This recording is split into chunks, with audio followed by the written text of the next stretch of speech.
Hey guys, Mark here. I hope you're all doing well. In today's video, I'm going to show you the 4 iconic tools used in various types of braiding or knot work.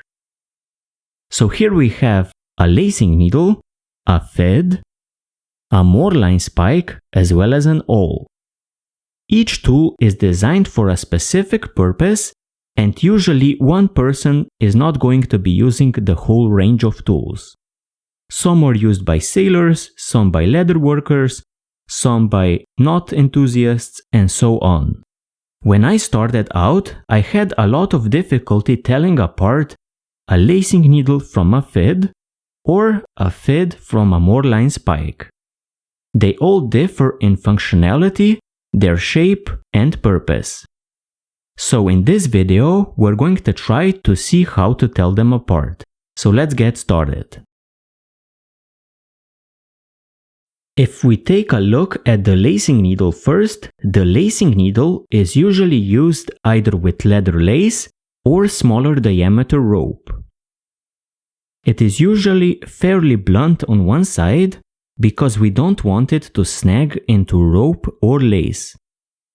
We also have a threaded end on the other end, and this is used in order to be able to screw your lacing needle onto rope or lace. The other mechanism of attachment for a lacing needle is found in the 2-prong lacing needle. This one basically spreads apart, and it has 2 little teeth that bite into the lace. Basically, all you do is you feed the lace in between the 2 prongs and you're good to go. As you can see, the lacing needles come in a variety of different sizes as well as shapes. Some are meant for smaller cords, some for a bit larger ones. Usually, you will not find a lacing needle that is designed for particularly large rope or lace. Usually 3, maybe 4 millimeters is the maximum. Now let me show you how a lacing needle is used. So let's take a look at an example of where we would use a lacing needle.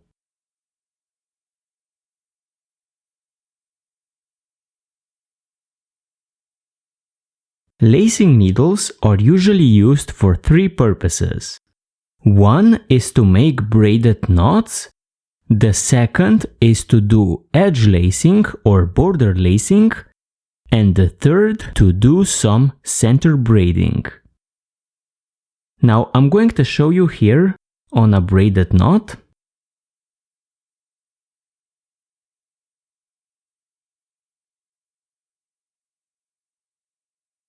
We would start using our lacing needle to travel between the cords.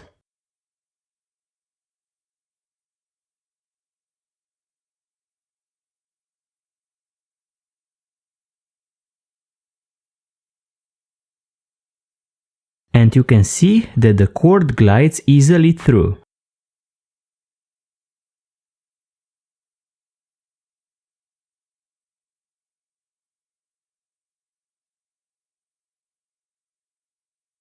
Now, if I did this without my lacing needle,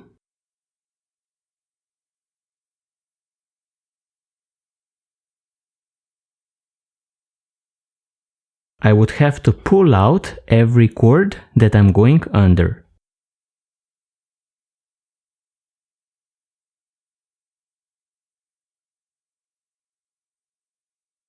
This is a lot more time consuming as well as a bit unpleasant to work with in the long run.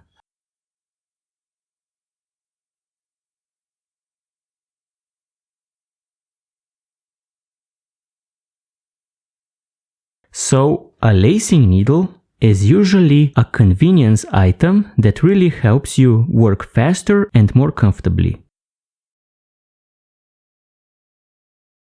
The next tool that we're going to take a look at is the thread. The thread comes in 2 basic variations. One is the sailor's thread, which I do not own because I'm not a sailor.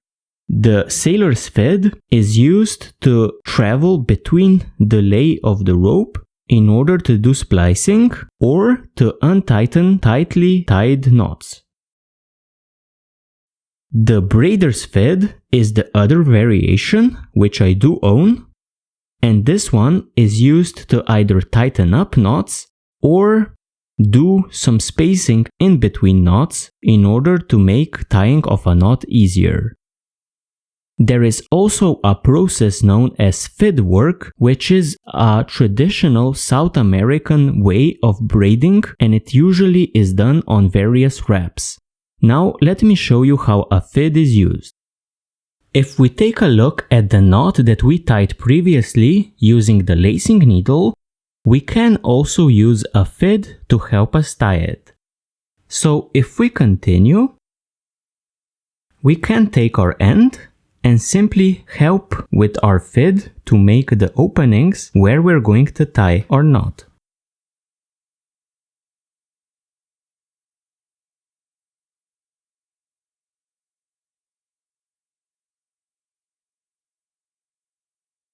So in a way, a thread can substitute a lacing needle, but usually a thread is more handy when you're working with a tight knot, and the lacing needle is better when working with fairly loose knots.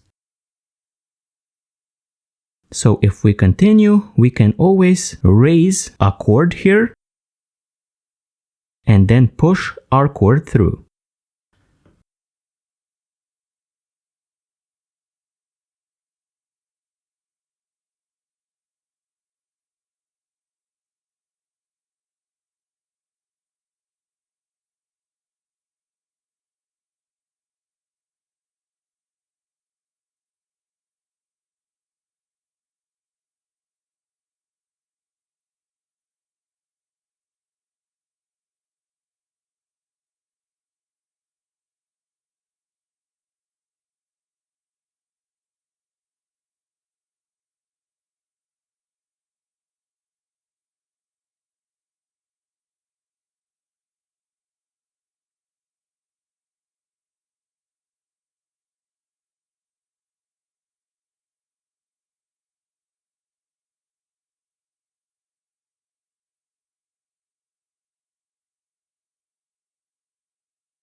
And with that, we tied a gaucho knot.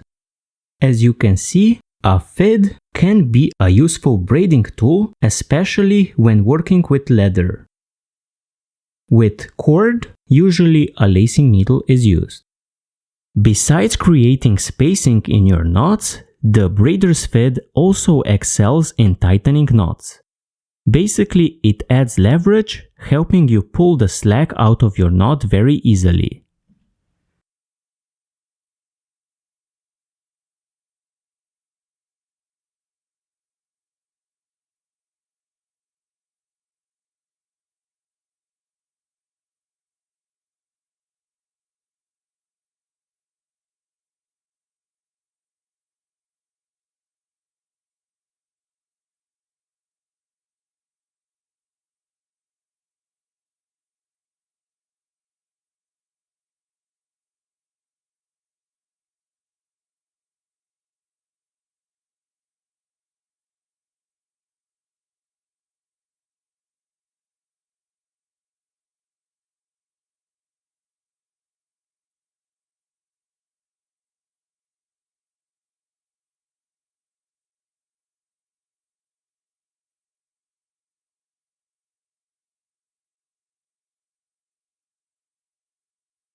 As you can see, the FID is a great tool for tightening knots.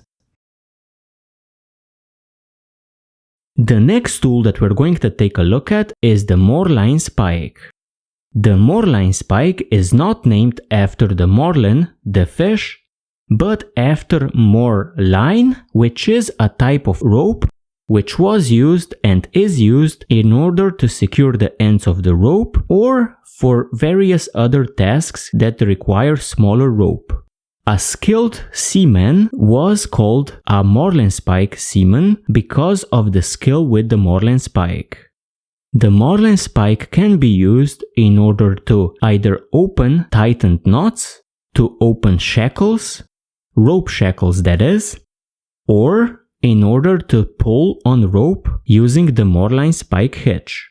I'm going to show you the marline spike hitch because this is the most important knot in regards to the marline spike. The two are so connected that you can't really talk about the marline spike without the marline hitch. One thing that I should note is that the version on the knife is not the usual one, but more of a newer invention. A marline spike was usually just a long nail-like object that was used on a ship. Traditionally, it is made out of metal, unlike the FID, the sailor's FID, which is made out of wood or bone. A marline spike hitch would be done like this. You take your spike and you place it over the rope. You then wrap around using your working end. With your spike, grab onto the top end and finally pull this top part through the loop in order to create the marline spike hitch. Now you can pull on the marline spike in order to pull on this rope. It is a very secure hitch. If both ends of your rope are secure, in that case you can't use the working end. In that case you take the spike and place it over the rope, then grab the bottom part using the spike, then the top part, and then finally pull this top part through the loop again, and you have a marline spike hitch. This hitch is also used to pull on marline in order to tighten up hitches very firmly. You can't do it by hand as firmly as you can with a marline spike. The last tool that we're going to cover is the awl. The awl comes in three variations. One is the regular awl, so just awl, and this one is used to create holes for stitches. As mentioned, this is the most common type of an awl, and usually it is diamond shaped. As such, it makes a diamond shaped hole, which is a great looking hole for a stitch. The other variation of the awl is the scratch awl. The scratch awl is basically just a spike in a handle. It is usually used to trace various designs onto leather or other materials. Basically, you scratch onto the surface the pattern that you're going to cut out. The last iteration of the awl is the stitching awl, which is basically a stitching implement that involves a thread, and we use the awl to push the thread through the holes. It is not something that I use, but imagine it as a hand stitching machine. With that said, let me show you how to use the awl. An awl would be used for stitching together two layers of leather. So first what we would do is mark a distance from the edge.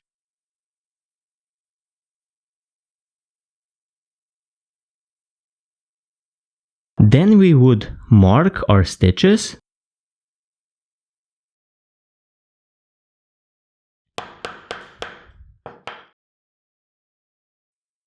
We only mark the stitches, we do not go through the leather. The awl is designed to do that. So after gluing as well as marking down the stitches, we are ready to use our awl. The awl, as mentioned, is diamond shaped and it is only sharp at the tip. The other parts of the awl are fairly blunt, and this is because you only want to make a very small hole for the thread that you use to stitch the leather with. So what we're going to do is only push it through slightly, and at that point the awl has done its job. Some people like to pierce all of their stitches before they start stitching, but traditionally it is used as you stitch. It is very important that the awl is extremely sharp so that you do not exert too much pressure onto the leather, because once you use a lot of pressure, also you can hurt yourself severely because, well, you push your awl with a lot of force. An awl needs to be very sharp, unlike other tools. The scratch awl, which is a different tool, is usually round. It is a spike with a handle. It is usually used to either print out a pattern and then transfer it onto the leather, or by using some sort of a guide in order to make a line onto leather. So we basically place our guide and then scratch on a pattern. That's all that a scratch awl is meant for.